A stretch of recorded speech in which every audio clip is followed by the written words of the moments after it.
والعاقبۃ للمتقین والصلاة والسلام علی سید الانبیاء والمرسلین وعلی آلہ واصحابہ الطیبین الطاہرین اما بعد فاعوذ باللہ من الشیطان الرجیم بسم اللہ الرحمن الرحیم والذی جاء بالصدق وصدق به اولئک هم المتقون صدق اللہ العظیم۔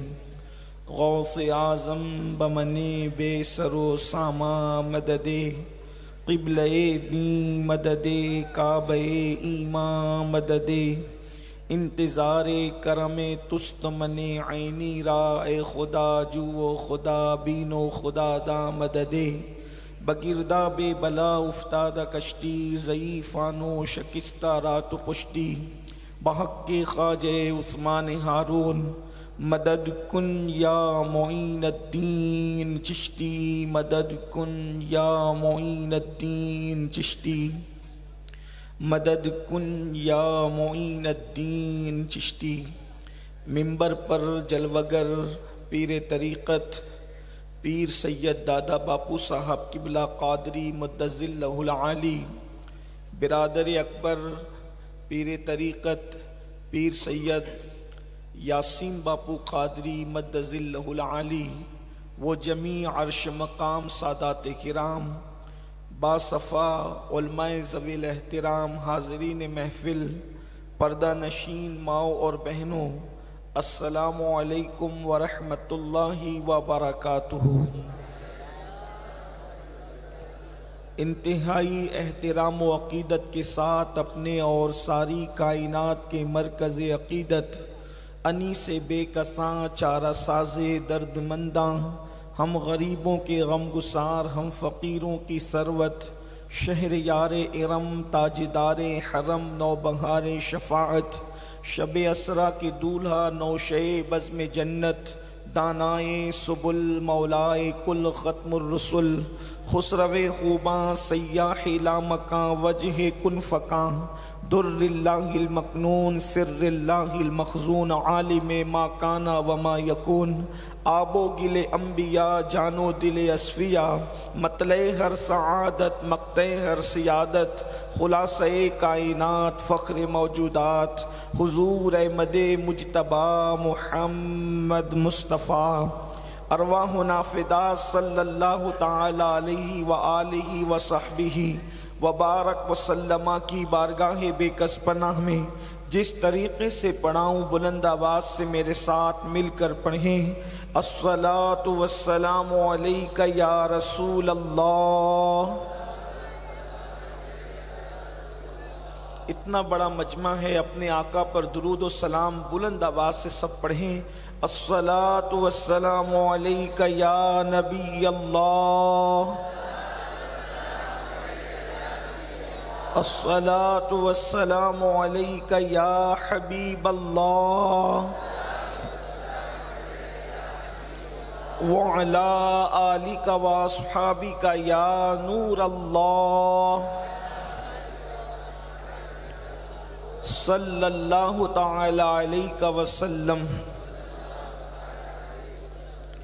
ذرے جھڑ کر تیری پیزاروں کے، ذرے جھڑ کر تیری پیزاروں کے، تاج سر بنتے ہیں سیاروں کے، ہم سے چوروں پہ جو فرمائے کرم، ہم سے چوروں پہ جو فرمائے کرم، خلعت زر بنے پشتاروں کے، اور تن من دھن تیرے قدم پر وارے، تن من دھن تیرے قدم پر وارے، کیا نصیبیں ہیں تیرے یاروں کے، یا رسول اللہ کیا نصیبیں ہیں تیرے یاروں کے، اور صدق و عدل و کرم و ہمت میں، صدق و عدل و کرم و ہمت میں 400 شہرے ہیں ان چاروں کے، 400 شہرے ہیں ان چاروں کے، اور بحر تسلیم علی میدان میں، بحر تسلیم علی میدان میں سر جھکے رہتے ہیں تلواروں کے، سر جھکے رہتے ہیں تلواروں کے، اور کیسے آقاؤں کا بندہ ہوں رضا، کیسے آقاؤں کا بندہ ہوں رضا، بول بالے میری سرکاروں کے، بول بالے میری سرکاروں کے۔ آج کی یہ محفل اصلاح معاشرہ، اصلاح عقائد و اعمال کے حوالے سے منعقد ہے۔ اللہ تبارک و تعالی میری اور آپ سب کی حاضری کو شرف قبولیت عطا فرمائے۔ آج رامل کی سرزمین پر عقائد و اعمال کی اصلاح کے حوالے سے یہ بڑی خوبصورت محفل یہاں کے نوجوانوں نے، علماء نے اور سادات کرام نے اس کو سجایا ہے۔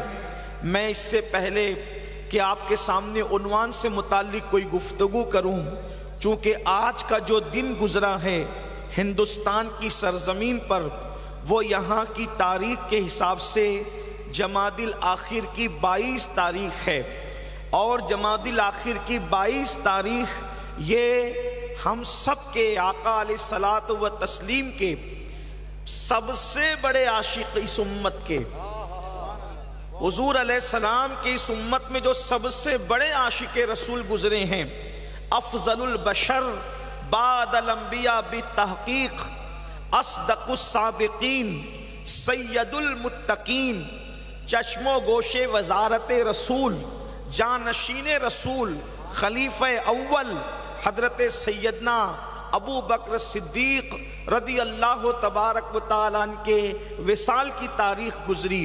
تو پہلے تھوڑی سی گفتگو میں یہ چاہوں گا کہ ہمارے نوجوانوں کو یہ بتایا جائے کہ یہ جو دین ہم تک پہنچا ہے، یہ جو اسلام ہم تک پہنچا ہے، اس کے پیچھے صحابہ کرام کی قربانیاں کیا ہے۔ اس لیے کہ ہم لوگوں کو بہت سی تاریخیں یاد ہیں اور یاد رہنا چاہیے۔ یقیناً ہمیں غوث پاک کی 11ویں یاد ہے، ہمیں غریب نواز کی 6ٹھی یاد ہے، ہمیں مخدوم سمنا کی 28ویں یاد ہے۔ اسی طریقے سے ہر ایک نے اپنے اپنے پیر کی تاریخ یاد کر رکھی ہے، اور یاد ہونا بھی چاہیے، اس سے مجھے کوئی اختلاف نہیں، اس لیے کہ یہ ساری تاریخیں مجھے بھی یاد ہے، اور میں چاہتا ہوں کہ میری آنے والی نسلیں بھی انشاءاللہ ان تاریخوں کو یاد رکھیں۔ لیکن یہ شکوہ میں اہل سنن سے کرنے کا حقدار ہوں، مجھے یہ حق ہے کہ ہم نے غلاموں کی تاریخ تو یاد رکھی ہے۔ یقیناً غوث پاک غلام ہیں ان آقاؤں کے، غریب نواز غلام ہیں ان آقاؤں کے، مخدوم سمنا غلام ہیں ان آقاؤں کے، محبوب الہی غلام ہیں ان آقاؤں کے۔ کون آقاؤں کے؟ انہی آقاؤں کے جو رسول اللہ کے اصحاب ہیں، رسول اللہ کے صحابہ ہیں، اور صحابہ میں بھی خاص طور پر جو 4 یار ہیں، ان 4 یاروں کی غلامی جو ہے وہ ہر ولی نے کی ہے، ہر قطب نے کی ہے، ہر ابدال نے کی ہے۔ میرے آقا صلی اللہ علیہ وآلہ وسلم کے دیوانوں، بڑی معذرت کے ساتھ اگر اس مجمع میں ہاتھ اٹھوائے جائے کہ بتاؤ 11ویں منانے والوں آج کس کے گھر میں قرآن خوانی ہوئی اور کس کے گھر میں فاتحہ ہوئی، تو شاید ہی چند ہاتھ اٹھیں گے۔ لیکن آپ کو میں یہ بتانا چاہتا ہوں، شاید کہیں نہ کہیں کوتاہی ہم لوگوں سے رہی کہ ہم نے اپنے آقاؤں کا وہ تعارف نہیں کروایا۔ اللہ اکبر، جو تعارف کروانے کے وہ حقدار تھے۔ آپ جانتے ہیں حضور کے اصحاب کی قربانیاں کیا ہے، حضور کے صحابہ کی قربانیاں کیا ہے، ہر صحابی کی قربانی اس ایک محفل میں بیان نہیں ہو سکتی۔ لیکن آج جس کے وصال کا دن گزرا ہے وہ صدیق اکبر ہے کہ میرے آقا علیہ السلام نے خود فرمایا کہ سب سے زیادہ اگر مجھے کسی کے مال نے فائدہ پہنچایا ہے تو وہ ابو بکر صدیق کا مال ہے۔ اور میرے آقا فرماتے ہیں جس نے اسلام پر احسان کیا ہے میں نے سب کے احسان کا بدلہ دنیا میں چکا دیا ہے۔ غور فرمائیں میری قوم کے جوانوں، عشق مصطفیٰ کا دعویٰ کرنے والوں، محبت رسول کا دعویٰ کرنے والوں، اللہ کے حبیب فرما رہے ہیں جس نے اسلام پر احسان کیا ہے میں نے سب کے احسان کا بدلہ دنیا میں ادا کر دیا ہے سوائے ابو بکر صدیق کے۔ کل قیامت کے دن اللہ میرے ابو بکر کو میری طرف سے اس احسان کا بدلہ عطا فرمائے گا۔ یہ صدیق اکبر ہیں سب سے پہلے مسلمان ہونے والے. اللہ اکبر. 4 لوگ سب سے پہلے مسلمان ہوئے.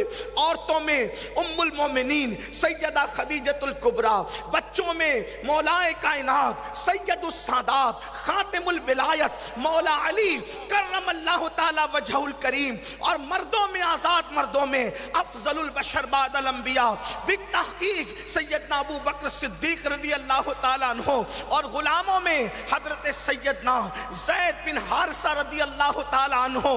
یہ 4 لوگ جو ہیں سب سے پہلے ایمان لائے. اور ہمارے اہل سنت میں ہم چاروں کو ایمان لانے میں اس طرح پہلا مانتے ہیں. عورتوں میں پہلی خدیجۃ الکبریٰ ہیں، مردوں میں آزاد مردوں میں صدیق اکبر ہیں، بچوں میں مولا علی ہیں، اور غلاموں میں حضرت زید بن حارثہ ہیں. یہ اولین ایمان لانے والے لوگ ہیں. لیکن اب آئیے میں آپ کو بتاؤں صدیق اکبر کی قربانی کیا ہے. آج عشق رسول کی بات ہم بھی کرتے ہیں، محبت رسول کی بات ہم بھی کرتے ہیں، لیکن یہ بھی آپ کی معلومات میں ہونا چاہیے سب سے پہلے عظمت رسالت پر جس نے خطاب کیا ہے، سب سے پہلے فضائل مصطفیٰ پر جس نے خطاب کیا ہے، اس خطیب کا نام ابو بکر صدیق ہے. آج حضور کی عظمت بیان کرنا آسان ہے. رسول اللہ کی عظمت بیان کرو تو لوگ نذرانہ بھی دیتے ہیں، لوگ پھول بھی برساتے ہیں، لوگ اچھے کھانے بھی کھلاتے ہیں، لوگ اچھے کپڑے بھی نظر کرتے ہیں.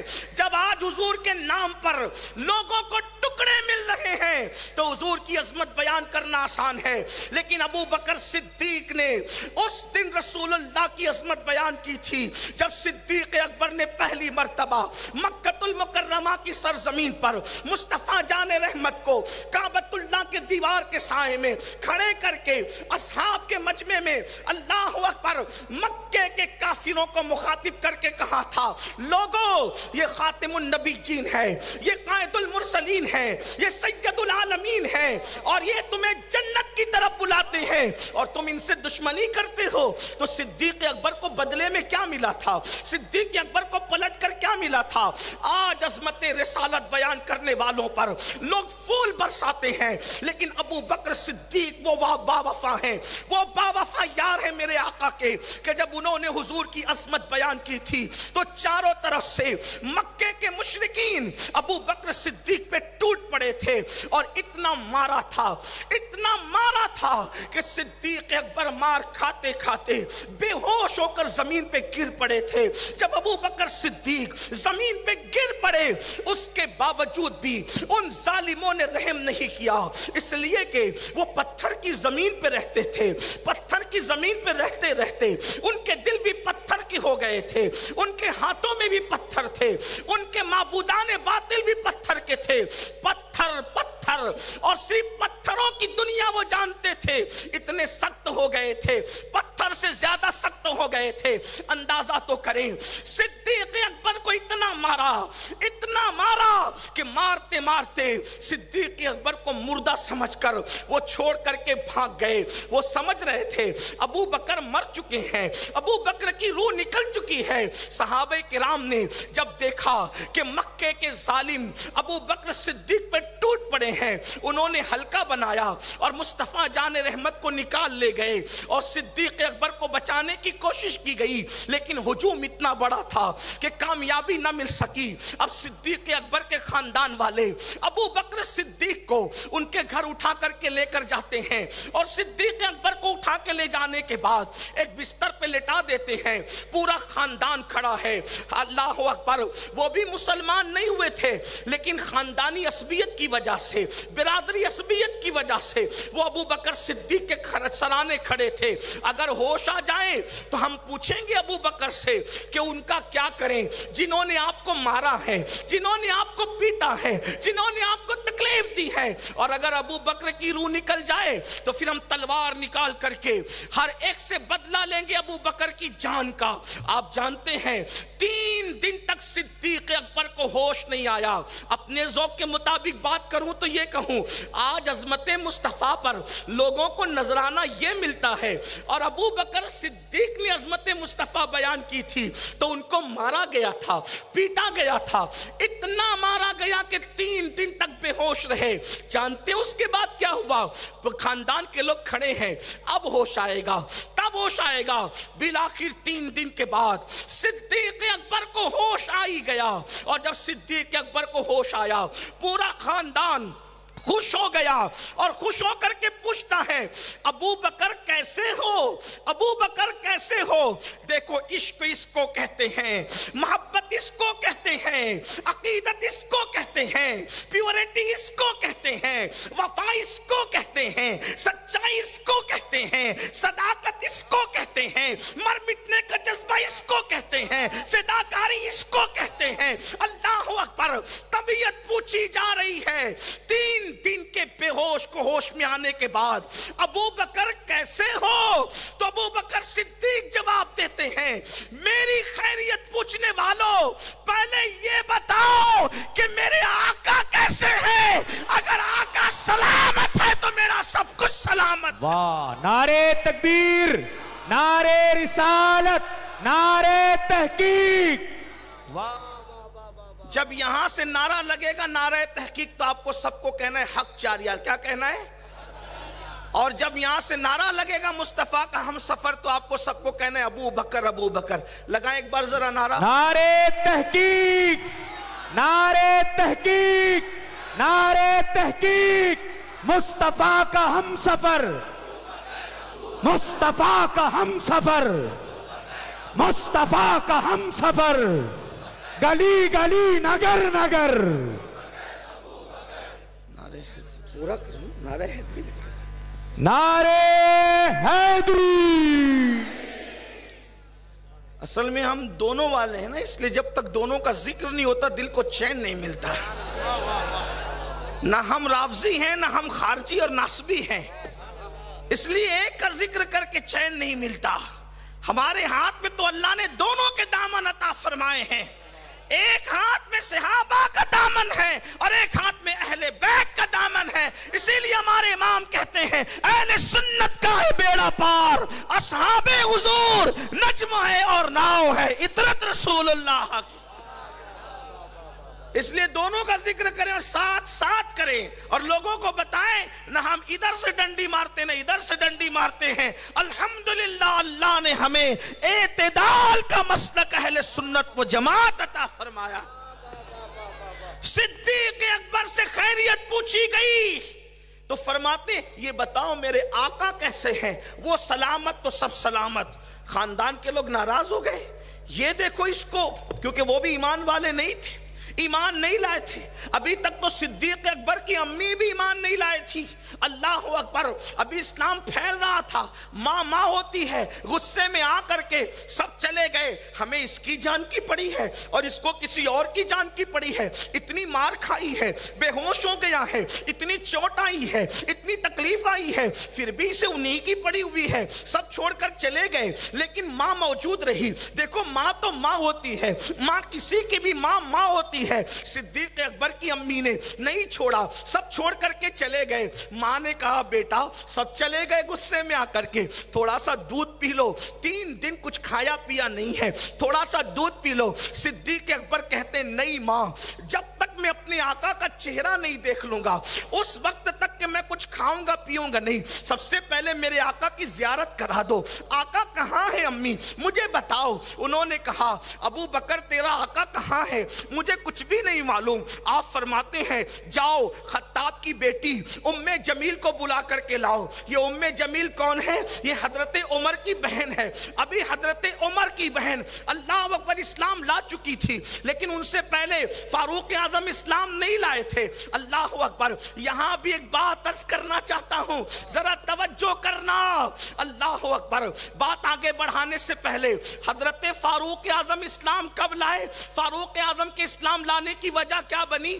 ان کی بہن کی تلاوت قرآن، بہن نے تلاوت کیا تو عمر ابن خطاب جیسی ہستی اسلام کو نصیب ہو گئی۔ ان کی بہن بہن نے اسلام قبول کیا اور اللہ اکبر. جانتے ہیں مشہور واقعہ ہے, بڑا مشہور ہے, صرف اس کا اشارہ دینا چاہتا ہوں. جب حضرت عمر ابن خطاب کو ابو جہل نے ورگلایا, ابو جہل رشتے میں ماموں لگتا تھا حضرت عمر کا, اس نے کہا عمر دیکھتے نہیں ہمارے بتوں کے خلاف محمد کیا کیا کہتے ہیں اور ان کا مشن بڑھتا جا رہا ہے. فاروق اعظم نے تلوار نکالی اور تلوار نکال کے کہا جب وہ ہمارے بتوں کے خلاف بولتے ہیں اب ہم ان کو رہنے نہیں دیں گے. تلوار جو ہے وہ لے کر کے چلے. اللہ اکبر, اللہ اکبر. ایک صحابی نے تیور دیکھا, جانتے تھے عمر غصے والے جوان ہیں, تلوار نکالتے ہیں تو خون پیے بغیر تلوار اندر نہیں جاتی. تو دیکھا تیور, تو کہا کہاں کا ارادہ ہے؟ تو کہنے لگے میں جا رہا ہوں محمد عربی کا خاتمہ کرنے کے لیے. وہ مسلمان ہو چکے تھے لیکن اپنا اسلام چھپائے ہوئے تھے. اللہ اکبر. اتنا سننا تھا, انہوں نے کہا کہیں ٹرن دینا چاہیے, کہیں غصہ پھیر دینا چاہیے. تو کیا کہا عمر تم محمد عربی کی جان لینے جا رہے ہو لیکن اسلام تو تمہارے گھر کے اندر ہے, اسلام تو تمہارے گھر میں داخل ہو گیا ہے. فاروق اعظم نے کہا کیا مطلب؟ کہا تمہاری بہن اور تمہارے بہنوئی بھی تو مسلمان ہو چکے ہیں. ٹرن دے دیا غصے کو. اب حضور کی طرف جانے کی بجائے یہ تلوار لے کر کے بہن کے گھر کی طرف گئے. اللہ اکبر. وہاں کیا دیکھا کہ اللہ اللہ گھر کا دروازہ بند ہے اور بند دروازے سے تلاوت قرآن کی آواز آ رہی ہے. فاروق اعظم ایک اچھے شاعر تھے, پڑھے لکھے انسان تھے. پڑھے لکھوں کو متاثر کرنا آسان نہیں ہوتا لیکن واللہ یہ قرآن کا معجزہ ہے کہ قرآن نے پڑھے لکھے لوگوں کو متاثر کیا ہے. اور آج بھی اگر دنیا متاثر ہو سکتی ہے تو کہانی قصوں سے نہیں بلکہ قرآن مقدسہ کی تعلیمات سے متاثر ہو سکتی ہے. اللہ اکبر. فاروق اعظم کے کانوں میں قرآن کی تلاوت کی آواز پہنچتی ہے. دروازے پہ دستک دی, آواز لگائی دروازہ کھولو. بہن نے جلدی سے جو قرآن لکھا ہوا تھا ہڈی پر چمڑے پر جس پر بھی اس کو چھپا دیا. حضرت خباب جو ہے وہ ان کو قرآن پڑھانے آئے تھے, قرآن کی تعلیم دینے آئے تھے. بہن بھائی قرآن پڑھ رہے تھے, قرآن چھپا دیا گیا. حضرت خباب کو جو ہے وہ الگ کر دیا گیا. بہن بھائی نے دروازہ کھولا. کھولنے کے بعد فاروق اعظم نے کہا کیا کر رہے تھے؟ بہن نے کہا کچھ نہیں کر رہے تھے. کہا اچھا تم لوگ ابھی کیا پڑھ رہے تھے؟ تو فوراً بہن نے کہا ہم اللہ کی کتاب قرآن پڑھ رہے تھے. کیا مطلب تم بھی محمد عربی کے غلام بن گئے؟ اللہ اکبر. بہن بھائی کو پکڑا, مارا, اتنا مارا کہ بہن بھائی کا خون نکلنے لگا. بہن بیچ میں آئی تو پہلی مرتبہ غصے میں بہن کو مارا, بہن کا خون جاری ہوا. اللہ اکبر. بہن کے جسم سے خون نکلا. جانتے ہیں یہ بات میں اپنے جوانوں سے کہہ دینا چاہتا ہوں, اچھی طرح یاد رکھو آج مسلمانوں میں جو بزدلی ہے اس کی سب سے بڑی وجہ یہ ہے ہمارے اندر ایمان کا وہ نور نہیں, ہمارے اندر خدا کا وہ خوف نہیں, ہمارے اندر عشق مصطفیٰ کا وہ جوہر نہیں جس کی وجہ سے ایک نڈر اور بے باک انسان بنتا ہے. بہن نے کبھی بھائی کے سامنے بات کرنے کی ہمت نہیں کی تھی لیکن آج جب حضرت عمر نے بہن کو مارا ڈٹ کر کے کھڑی ہو گئی اور کہنے لگی او خطاب کے بیٹے, اگر تیرے اندر خطاب کا خون ہے تو میرے اندر بھی خطاب کا خون ہے. تو مارتے مارتے تھک جائے گا لیکن مجھے محمد الرسول اللہ کی غلامی سے دور نہیں کر سکتا. یہ جرأت والا جواب بہن نے دیا. پتا چلا دین جرأت پیدا کرتا ہے, دین ہمت پیدا کرتا ہے, دین حوصلہ پیدا کرتا ہے. چوہے, بلی, کتے اور چھپکلی سے ڈرنے والوں, شاید اس لیے ہمارے اندر یہ چیز آ گئی کہ دین کا وہ جذبہ جو ان بزرگوں میں تھا وہ ہمارے اندر نہ رہا. جب حضرت عمر تھک گئے مارتے مارتے, بہن کا جواب سنا, کہا اچھا بتاؤ پڑھ کیا رہے تھے, سچ بتاؤ. تو بہن نے کہا تم پہلے غسل کرو, یہ کتاب ایسے نہیں کھولی جائے گی, یہ اللہ کی پاک کتاب ہے اور اس کو پاک وجود ہاتھ لگا سکتا ہے. فاروق اعظم نے پھر جو کیا وہ کیا ہوگا. اب حضرت خباب نے دیکھا کہ معاملہ بالکل برعکس ہو گیا تو پھر بہن نے کہا قرآن پڑھو. اور پھر قرآن پڑھا، طٰہٰ ما انزلنا علیک القرآن لتشقیٰ الا تذکرۃ لمن یخشیٰ تنزیلا ممن، قرآن مقدس کی سورہ طٰہٰ کی آیتیں انہوں نے تلاوت کرنا شروع کیا۔ طٰہٰ ما انزلنا علیک القرآن لتشقیٰ الا تذکرۃ لمن یخشیٰ، اے طٰہٰ، اے چمکنے والے، اے چمکتے چہرے والے، ہم نے قرآن آپ پر اس لیے نازل نہیں کیا کہ آپ مشقت میں پڑ جائیں۔ اور پھر سورہ طٰہٰ کی تلاوت کی تو فاروق اعظم کی آنکھوں سے آنسو جاری ہو گئے، کہنے لگے شعر کہنا میں بھی جانتا ہوں، عربی زبان پر مجھے بھی درک حاصل ہے، لیکن یہ کلام کسی انسان کا کلام نظر نہیں آتا، یہ کسی ماں فوق الفطرت ہستی کا کلام نظر آتا ہے۔ اللہ اکبر! جب اتنا سننا تھا کہ کہا کہ کہاں ہے تمہارے رسول، تو اللہ پھر رہنمائی کی گئی۔ عمر وہی تلوار لے کر کے چلے، سید الشہداء حضرت امیر حمزہ مسلمان ہو چکے تھے، کہا کہ عمر آ رہے ہیں، تلوار لے کر آ رہے ہیں۔ حضرت امیر حمزہ نے تلوار نکالی، فرمایا اگر عمر کا ارادہ خیر ہے تو خیر ہی ہے، اور کچھ اور ارادہ ہے تو اللہ نے ہم ہاشمیوں کو بھی جرات اور شجاعت بخشی ہے۔ حضور نے مسکرا کے فرمایا عمر کوئی غلط ارادے سے نہیں آ رہے ہیں، اور اس کے بعد پھر میرے آقا کی بارگاہ میں آئے، کلمہ پڑھ کے مسلمان ہو گئے۔ اب سننا، ڈاکٹر اقبال کہتے ہیں اے قوم کی بیٹیوں، ایک بہن نے قرآن پڑھا۔ اقبال کہتے اے قوم کی بیٹیوں، ایک بہن نے قرآن پڑھا تو اسلام کو عمر جیسی شخصیت مل گئی۔ اگر آج بھی بہن قرآن پڑھنا شروع کر دے تو عمر تو نہیں مل سکتا، لیکن نائب عمر اسلام کو ضرور نصیب ہو سکتا ہے، سبحان اللہ، مرتبہ عمر اسلام کو ضرور نصیب ہو سکتا ہے۔ مگر افسوس آج بہن قرآن کہاں پڑھ رہی ہے؟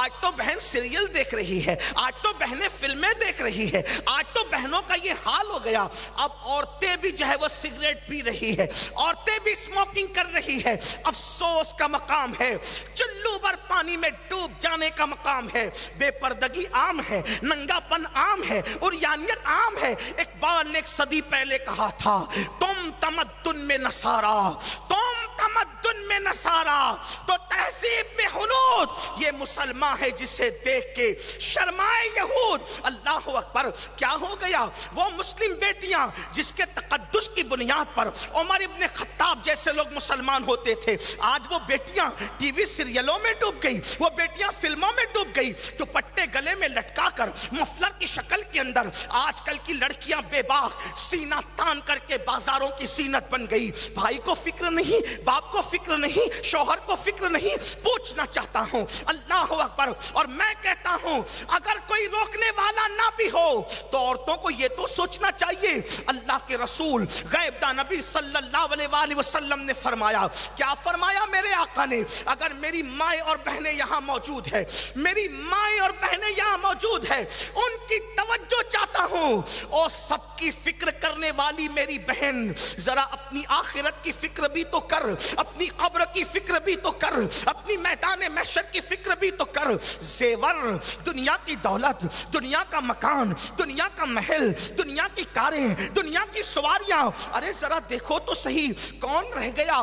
آپ جانتے ہیں، اللہ اکبر، میں بہت پڑھا لکھا انسان تو نہیں، ایک طالب علم ہوں، ابھی بھی تعلیم کا میرا سفر جاری ہے، لیکن ایک بات آپ کو کہوں، ہم نے تاریخ میں ان عورتوں کی بھی زندگی پڑھی جن کو روزانہ ہلدی اور چندن سے غسل دیا جاتا تھا۔ اٹھا کر کے دیکھ لو بادشاہوں کی رانیوں کی تاریخ، یہی گجرات ہے تمہارا گجرات، یہاں کے گجرات کی رانیاں، وہ کسی محفل میں جاتی تھی تو ان کو بالوں بال موتی پروئے جاتے تھے، ان کے پاس سینکڑوں کنیزیں تھی۔ اللہ اکبر! لیکن میں سوال کرنا چاہتا ہوں، جن کے بالوں بال موتی پروئے جاتے تھے، سچے موتی، آج وہ موتی تو تمہیں دیکھنا بھی نصیب نہیں ہے، تم تو دیکھ بھی نہیں سکتے وہ موتی، ایسے قیمتی موتیوں سے ان کو سجایا جاتا تھا۔ جب وہ چلتی تھی تو ان کے دوپٹے اٹھا کر کے درجنوں کنیزیں چلتی تھی۔ جب وہ گھگرا پہنتی تھی تو ان کے گھگرے کو، ان کے جو وہ نیچے کے لباس کو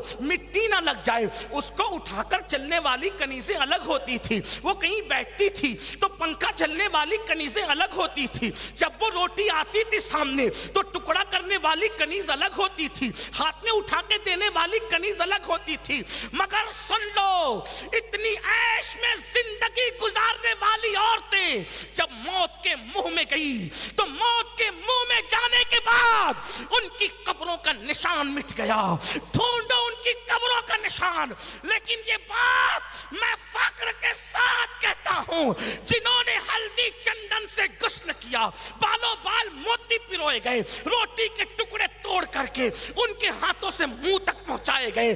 ہاں، جب وہ جاتی تھی کسی محفل میں تو ہزاروں کنیزوں کے جمگٹے میں ان کے لیے ہزاروں شمع روشن کی جاتی تھی، محفلوں کی روشنی ہوا کرتی تھی۔ مگر آج ان کی قبروں کا نشان بھی تمہیں نہیں ملے گا، مگر ایک ایسی خاتون جس کے سر پر ایک دوپٹے میں 17 پیون تھے، ایک مہینے کا فاقہ تھا۔ آج بھی جمعہ کا خطیب اس وقت تک خطبہ مکمل نہیں کرتا جب تک اس فاطمہ الزہرا کا نام نہیں لے لیتا۔ نعرے تکبیر، نعرے رسالت، نعرے حیدری، نعرے تحقیق۔ کیا پتا چلا؟ عیاشیاں کرو گے تو قبروں کا نشان بھی مٹ جائے گا، اور اللہ کو راضی کرو گے تو تمہاری قبر بھی سلامت رہے گی، تمہارا ذکر بھی سلامت رہے گا۔ آج قوم کی بیٹیوں کو ہو کیا گیا؟ قوم کی بیٹیوں کو ہو کیا گیا؟ ایک دن وہ آئے گا، اے میری قوم کی بیٹیوں، جب جسم کا رشتہ روح سے ٹوٹ جائے گا، اکیلے تمہاری قبر میں تمہیں دفن کیا جائے گا۔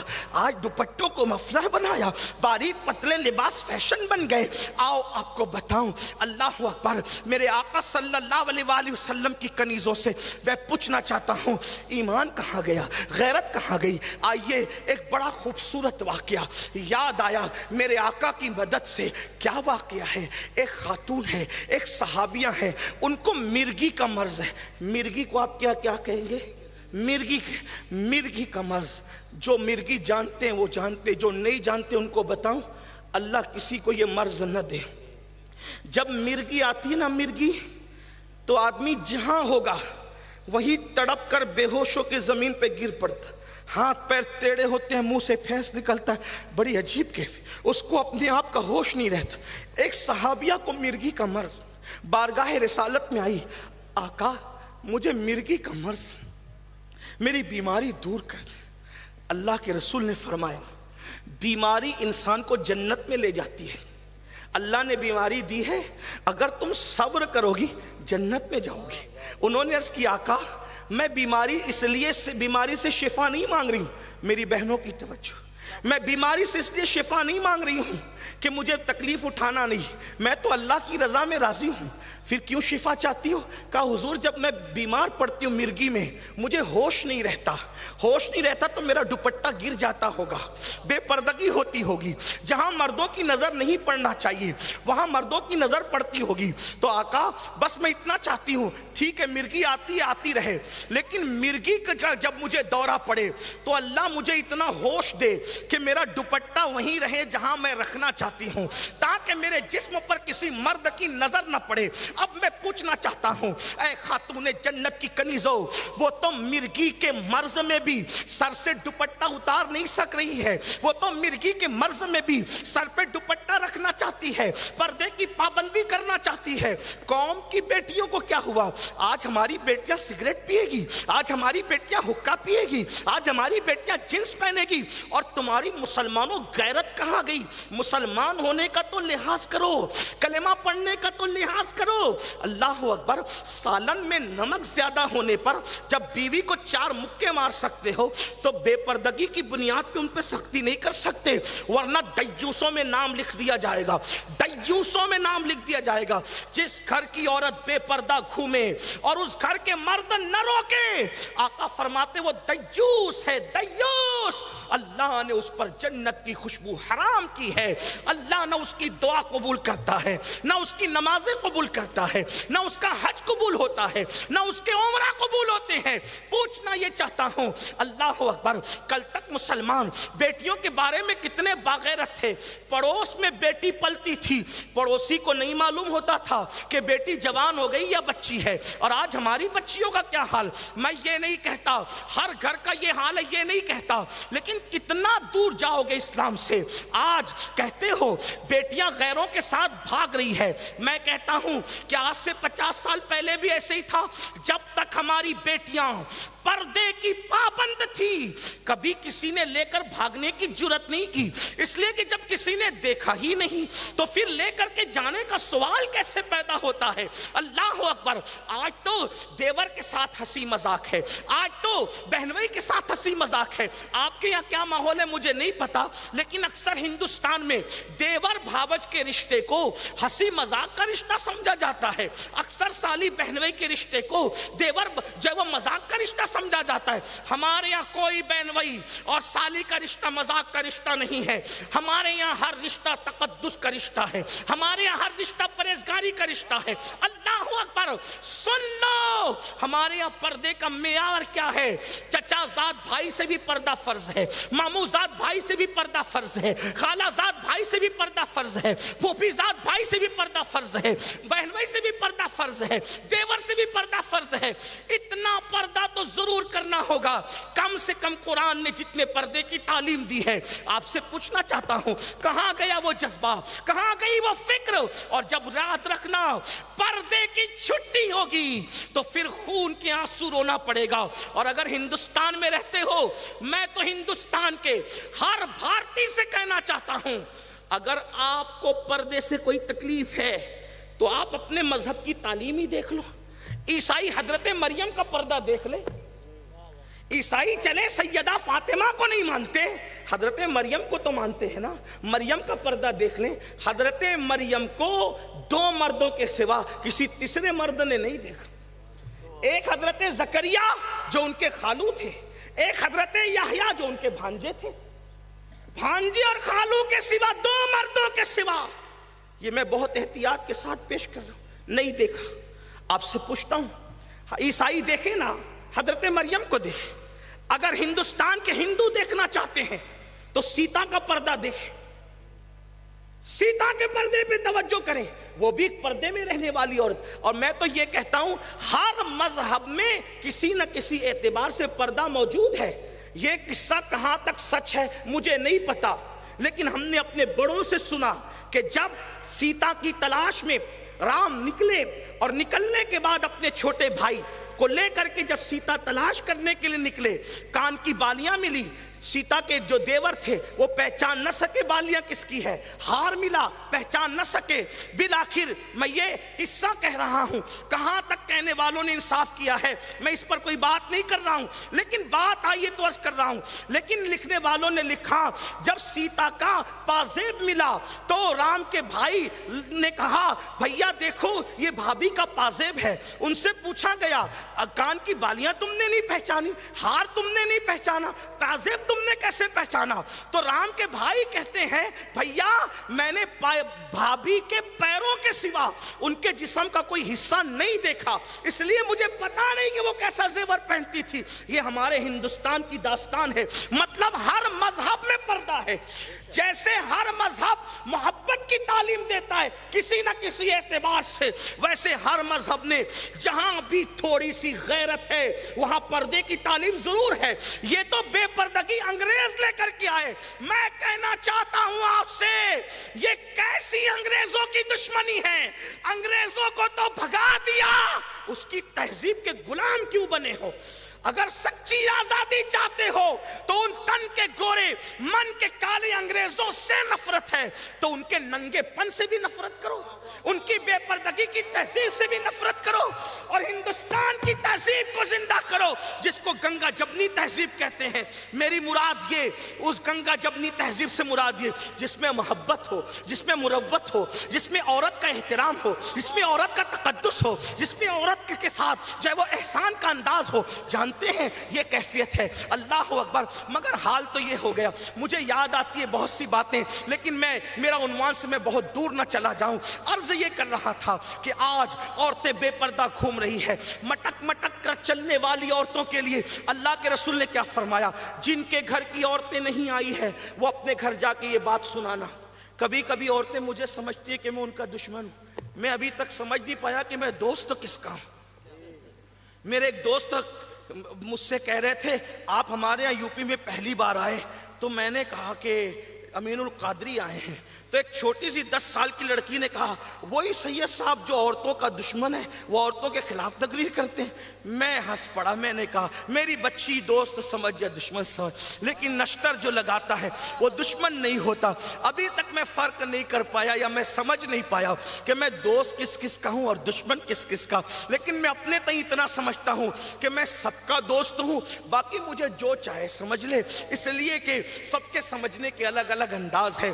ہمارے یہاں تو یہ صوفیہ کا مشن ہے، محبت سب کے لیے، نفرت کسی کے نہیں، بس اس کے لیے جس کا حکم اللہ نے دیا ہے، بس اس کے علاوہ ہم نہیں جانتے۔ منفرت کیا ہمیں نہیں پتا، بس اتنا ہی ہے جتنا اللہ نے حکم دیا ہے، اس سے کم زیادہ کی بات نہیں کرتے۔ لیکن ایک بات عرض کر رہا ہوں میری بہنوں سے، میری بہنوں اگر تم مٹک مٹک کر چلتی ہو، مٹک مٹک کا مطلب مردوں کی طرح شانے ہلا ہلا کر کے تیز تیز چلتی ہو، تو میرے آقا علیہ السلام نے فرمایا جو عورتیں اونٹ کے کوہان کی طرح مٹک مٹک کر چلے ان عورتوں پر اللہ نے جنت کی خوشبو بھی حرام کر دی ہے۔ وہ عورت جہنم کا ایندھن ہے جو تیز تیز مٹک مٹک کر چلتی ہے۔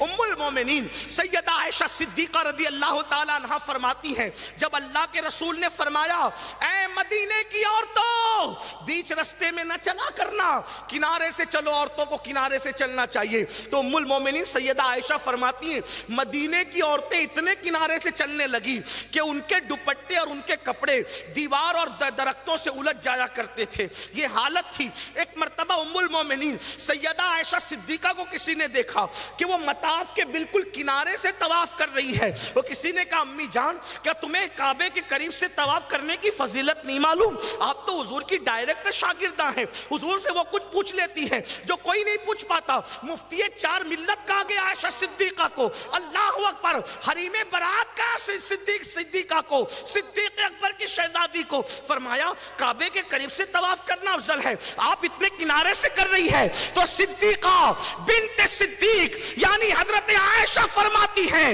مجھے مردوں میں دب کر طواف کرنے سے افضل ہے کہ میں اپنے جسم کی حفاظت کے ساتھ طواف کیا کروں۔ یہ انداز تھا۔ اب بتاؤ مسلمانوں، آپ سے پوچھنا چاہتا ہوں کعبے کا طواف اگر مردوں کے درمیان دبنے سے اللہ اکبر فضیلت کی طرف جانے کی بات ہے تو اماں عائشہ کہہ رہی ہے نہیں مجھے کنارے سے طواف کرنا پسند ہے۔ بلکہ ایک بات آپ کو اور حیرت انگیز بتاؤں، ایک ام المومنین کے پاس کچھ صحابہ اور صحابیات گئے، کہا امی جان ہم عمرہ کو جا رہے ہیں، توجہ کریں کیا لوگ تھے، امی جان ہم عمرہ کو جا رہے ہیں آپ بھی ساتھ چلیں۔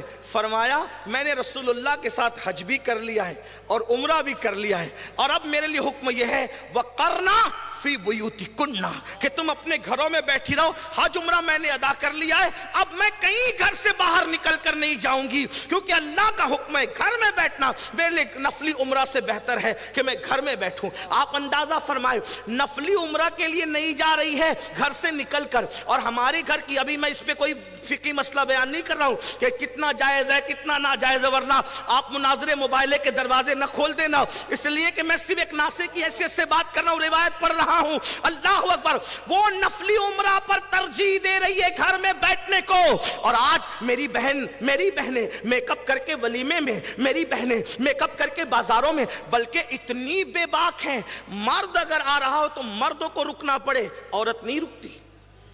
عورت نہیں رکے گی، مرد کو رکنا، اگر وہ شریف ہے تو رک جائے گا، اور اگر وہ شریف نہیں ہے پھر کیا انجام ہوگا آپ جانتے ہیں، کیا حالات ہوں گے آپ جانتے ہیں۔ مسلمانوں، آج ہمیں اپنا دین اگر بچانا ہے تو دین کی اسٹڈی کرو، دین پڑھو۔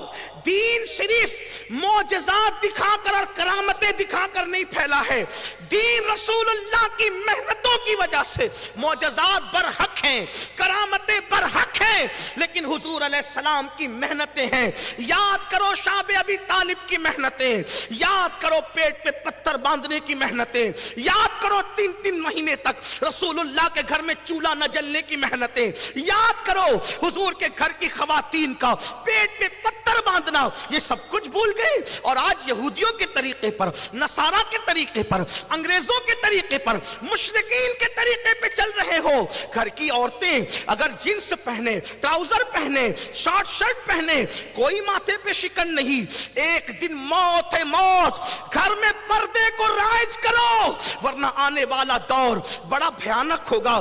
مرد جنس پہنے یا نہ پہنے اس پر میں کوئی گفتگو نہیں کرتا، لیکن عورتوں کے لیے ضرور کہتا ہوں یہ لباس عورتوں کے لیے زیب نہیں دیتا، اور بچپنے میں بچیوں کو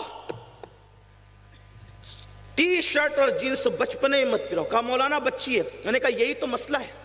جب سب سے پہلے انگریزوں نے اپنی تہذیب کے کپڑے پہنانا شروع کیے، سننا اس کو، سب مذہب کی عورتوں نے کپڑے پہن لیے، مسلمان عورتوں نے نہیں پہنا۔ تو انہوں نے غور کیا کہ انہوں نے کیوں نہیں پہنا، تو کہا ان کو بچپنے سے نفرت ہے اس لیے نہیں پہنا۔ تو کہا پھر کیا کریں؟ کہا اگر جوانوں کو پہنانا ہے تو چھوٹے بچوں کے پہلے کپڑے سلاؤ، لیڈیز کپڑے جینس اور ٹی شرٹ، کیونکہ جب بچپنے سے عادی رہے گی تو پھر جوانی میں ہمیں اس کا ذہن چینج کرنے کی ضرورت نہیں پڑے گی۔ اس لیے کہ جوانی میں اچانک کوئی آسمان سے دماغ پر کوئی بجلی نہیں آ جاتی روشنی کی، بچپنے میں جو چیز ہوتی ہے وہ بتدریج ترقی کرتی ہے۔ جیسا بچپن ویسا پچپن، یاد رکھنا، اچانک کوئی بجلی نہیں آتی۔ لوگ کہتے ہیں سیدہ سخی ہیں، سیدہ سخی ہیں، سیدہ سخی ہیں، یہاں تک کہتے ہیں آؤ در زہرا پر پھیلائے ہوئے دامن، نسلیں ہیں کریموں کی، لجپال گھرانہ ہے۔ میں پوچھتا ہوں اچانک سخی ہو گئی؟ اچانک سخی ہو گئی تو آپ جب ڈھونڈیں گے تو پتا چلے گا 5 یا 7 4 سال کی عمر کی تھی، سیدہ خدیجہ نے سونے کے زیورات خریدے کہ میری بیٹی بڑی خوبصورت ہے، بابا کی ہم شکل ہے، زیورات پہناؤں گی تو کیسی لگے گی۔ 4 یا 5 سال کی سیدہ فاطمہ کو زیورات پہنائے، گھر کے باہر گئی، واپس آئی، کچھ بھی زیور نہیں بدن پر۔ سیدہ خدیجہ نے پوچھا بیٹی زیور کہاں ہیں؟ جیسے ہم کسی بچے کو قیمتی موبائل دے، وہ ہاتھ میں لو تو پوچھتے نا کہاں ہے موبائل، پوچھا بیٹی زیور کہاں ہے؟ مسکرا کہتی امی ایک غریب جا رہی تھی، میں نے سوچا کہ یہ پہن کر کے مجھے کون سا کیا مل جانا ہے، تو سوچا اتار کے دے دوں گی تو کسی غریب کا بھلا ہو جائے گا، اس لیے میں نے اس کی جھولی میں ڈال دیے۔ تو بچپن میں یہ سخاوت ہے تو جوانی میں سخاوتوں کا عالم کیا ہو۔ یہ بچپنے کی صفتیں پروان چڑھتی ہیں، بچپنے کی صفتیں، تو بچپن بہتر کر دو تو بچپن خود بخود بہتر ہو جائے، بچپن بہتر کر دو تو جوانی خود بخود بہتر ہو جائے گی۔ تو اقبال کہتے ہیں ایک بہن نے قرآن پڑھا تو عمر جیسا بطل جلیل ملا۔ اگر آج کی بہنیں بھی قرآن پڑھے، کتنوں کو قرآن پڑھنا آتا ہے؟ کتنی بھائیوں کو قرآن پڑھنا نہیں آتا، بہنوں کو کیا قرآن پڑھنا؟ قرآن پڑھنا سیکھتے کتنے لوگ ہیں؟ ہمارے بزرگوں سے ہم سنا کرتے تھے بچپن میں، بیٹا قرآن پڑھنا سیکھ لو، ورنہ قیامت کے دن جنہوں نے قرآن پڑھنا نہیں سیکھا ہوگا وہ اٹھیں گے تو اندھے اٹھیں گے، اندھے۔ جو دنیا میں اندھا پیدا اس کی دنیا کتنی بری بری معلوم ہوتی ہے اس کو۔ لوگ کہتے ہیں نئے نئے تو چین ہے، نئے نہیں تو کچھ بھی نہیں ہے، دنیا کی رہنائیاں نین کے بغیر نہیں۔ تو آپ سے پوچھنا چاہتا ہوں جو دنیا میں اندھا ہے اس کے لیے دنیا بیکار ہو گئی، اور جو آخرت میں اندھا ہو، الجبرا پڑھانا، جیومیٹری پڑھانا، ریاضی پڑھانا، سائنس پڑھانا، ٹیکنالوجی پڑھانا، کمپیوٹر پڑھانا، سب پڑھا، 25-30 سال پڑھنے میں گزار دیے، اللہ کی کتاب کیوں نہیں پڑھا؟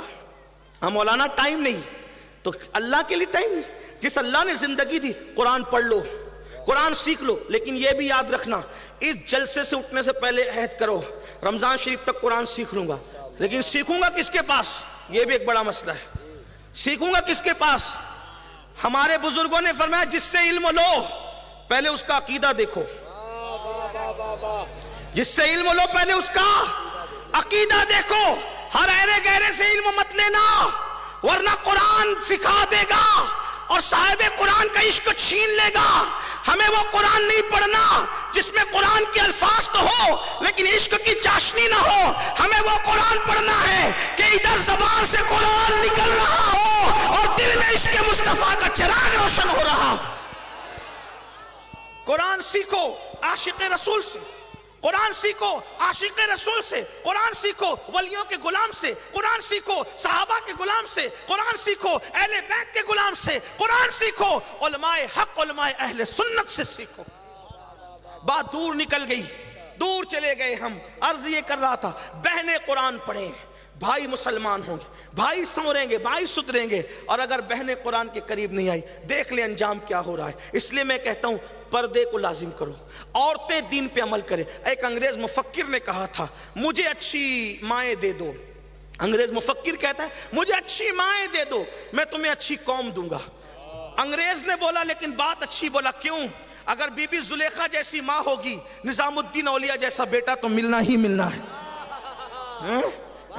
اللہ اکبر اللہ اکبر. حضرت سیدنا مخدوم اشرف سمنہ رضی اللہ تعالیٰ عنہ کی امی جیسی ماں ہوگی اشرف سمنہ جیسا بیٹا ہوگا. بابا فرید کی امی جیسی ماں ہوگی بابا فرید جیسا بیٹا. بابا فرید کی امی بادشاہوں کی بہن تھی، سلطان محمود غزنوی کے خاندان کی تھی. دیکھو کیا مائیں تھی. توجہ چاہتا ہوں. آج تو حرام ملے حلال ملے کچھ بھی ٹھوسو منہ میں، کھلاؤ بچوں کو پلاؤ.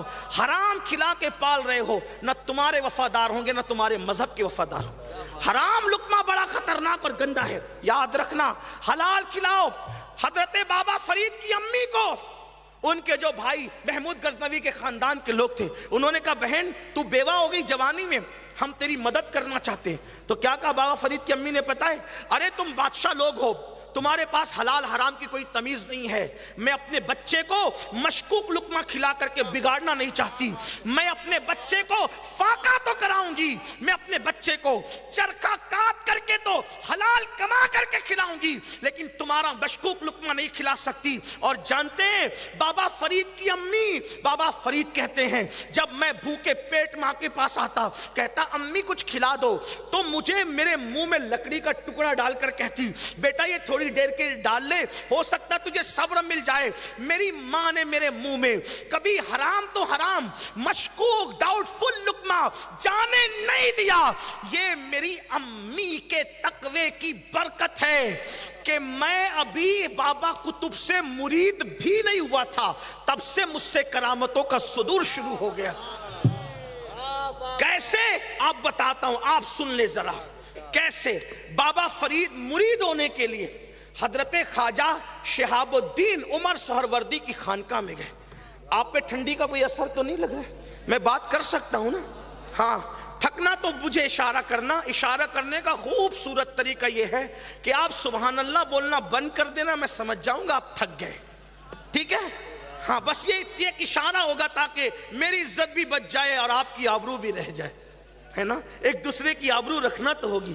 جزاک اللہ اگر بولیں گے تو بھی میں سمجھ جاؤں گا لیکن دوسروں کو پتا تو چلے گا کہ تھک گئے. لیکن مجھے پتا چل جائے جب آپ کچھ بولنا بند کر دیں گے تو میں سمجھ جاؤں گا کہ مجھے اپنا بسترا گول کر لینا چاہیے. ویسے بھی یہ رامول سے رام جو ہے وہ کچھ اور ہو سکتا ہے نا، یہ رامول ہے نا تو بسترا گول بھی ہو سکتا ہے. دونوں ایک دوسرے کے ردیف پہ مل سکتے ہیں. بہرحال حضرت بابا فرید فرماتے ہیں پہلی بار مرید ہونے کے لیے کہاں گئے؟ شیخ شہاب الدین عمر سہروردی. یہ شیخ شہاب الدین عمر سہروردی کون؟ سلسلہ سہروردیہ کے امام اور غوث پاک کے اتنے چہیتے تھے کہ میرے مرشد غوث پاک نے ان کے سینے پہ ہاتھ رکھ کے ان کو عالم بنایا تھا. مشہور واقعہ ہے. کچھ لوگ کہتے ہیں یہ ہاتھ رکھ کے کیسے عالم بن جاتے ہیں؟ میں نے کہا نا وہ سینہ تیرے پاس ہے نا وہ ہاتھ تجھے میسر ہے. وہ سینے والا بن جا. میرے مرشد غوث اعظم کا ہاتھ آپ بھی سینے پہ آنے کے لیے تیار ہے.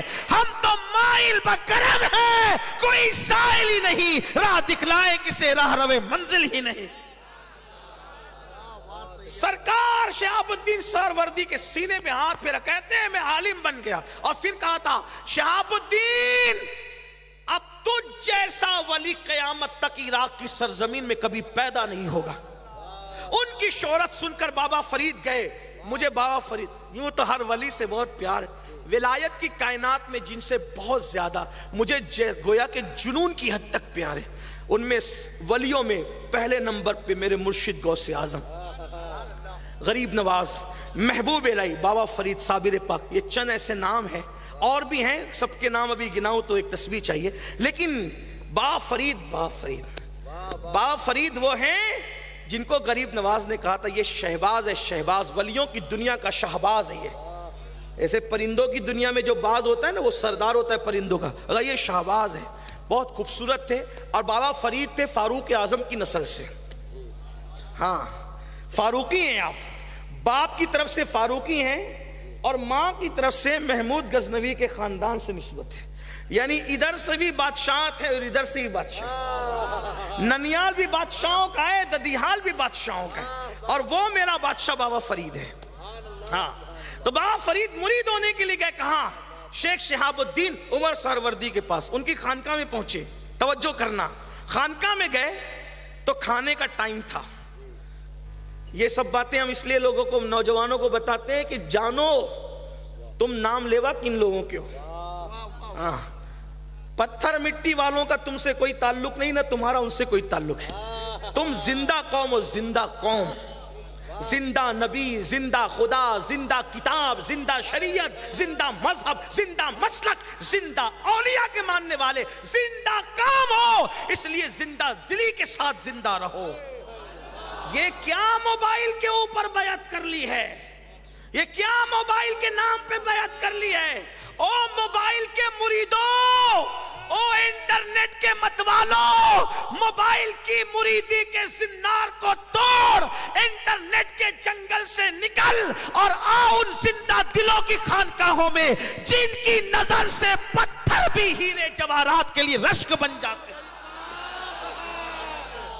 لوگ کہتے ہیں میں دادا باپو کا مرید، میں یاسین بابو کا مرید، مولانا ذیشان کا مرید، مولانا شعیب غلام ہاشمی کا مرید، اس کا مرید۔ میں نے کہا جھوٹ بولتے ہو، جھوٹے ہو۔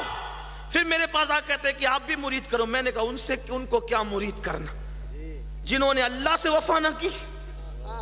آپ یہ نہیں کہیں گے میں جل بھون کے کہہ رہا ہوں۔ مرید ان کو کیا جاتا تھا جو پیر کے نام پہ جان دیتے، جو اللہ کے نام پہ نیند نہیں دیتے، انہیں کیا مرید کریں؟ لیکن جو کرتے ہیں وہ بیچارے بہت بڑے بزرگ لوگ ہیں، نبھاتے ہیں۔ مجھ جیسا خالی آدمی کیا کرے یہ کام؟ چھوڑیے بہرحال، لیکن اتنا ضرور کہتا ہوں جو قوم اللہ کی وفادار نہیں اس قوم کو مرید کیا کیا جائے؟ لیکن جو کر لیتے ہیں ان کے احسانات، میں بھی سوچتا ہوں میرے پیر کا مجھ پہ کتنا بڑا احسان ہے، ایسے نکمے کو اپنا بنایا۔ یہ تیرا کرم ہے یا غوث جو بنا لیا ہے اپنا، کہاں یہ روسیہ کمینہ، کہاں سلسلہ تمہارا۔ بابا فرید مرید ہونے گئے، کہاں گئے؟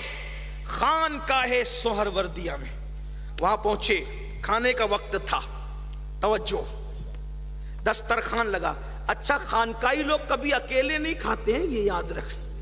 ہاں یہ آج چندہ خوری والے لوگ خود بھی اکیلے کھاتے ہیں اور آپ کو بھی کہتے ہیں مت کھلایا کرو، مت نیاز کیا کرو، مت گیارویں کیا کرو، مت بار۔ او چندہ خورو، یہ تو اسلام کی پہچان ہے کہ اللہ والے کبھی اکیلے نہیں کھائے۔ بتاؤ ابراہیم علیہ السلام نے کبھی اکیلے کھایا؟ اگر نہیں کوئی ملا تو 12 میل تک کے مہمان ڈھونڈنے گئے تب کھاتے تھے۔ یہ کھلانا تو اللہ والوں کا طریقہ ہے، بلکہ جہنمیوں کی پہچان ہے کہ وہ کھلاتے نہیں ہیں۔ قرآن کہتا ہے، توجہ کرنا، لوگ کہتے ہیں آپ کہتے ہیں ہم نیاز والے بھی ہیں نماز والے بھی، یہ کہاں سے سیکھا؟ میں نے کہا ہم نے جو سیکھا قرآن سے سیکھا۔ وہ کیا قرآن میں نیاز نماز کہاں ہے؟ میں نے کہا اٹھا کے دیکھ، سورہ قیامت ہے، حافظ جی لوگ یہاں موجود ہے، سورہ قیامت، اس میں اللہ تعالیٰ جنتی اور جہنمیوں کی بات چیت کا مکالمہ بیان کر رہا ہے۔ اللہ فرماتا ہے کہ جب جہنمیوں سے جنتی پوچھیں گے، جنتی اور جہنمیوں کی اللہ بات کرائے گا تاکہ جہنمیوں کو پتا چلے اور جنتیوں کو بھی پتا چلے کہ دونوں ہے کہاں۔ اللہ بات کرائے گا، کیسے کرائے گا وہ جانے، لیکن کرائے گا۔ تو جہنمیوں سے جنتی پوچھیں گے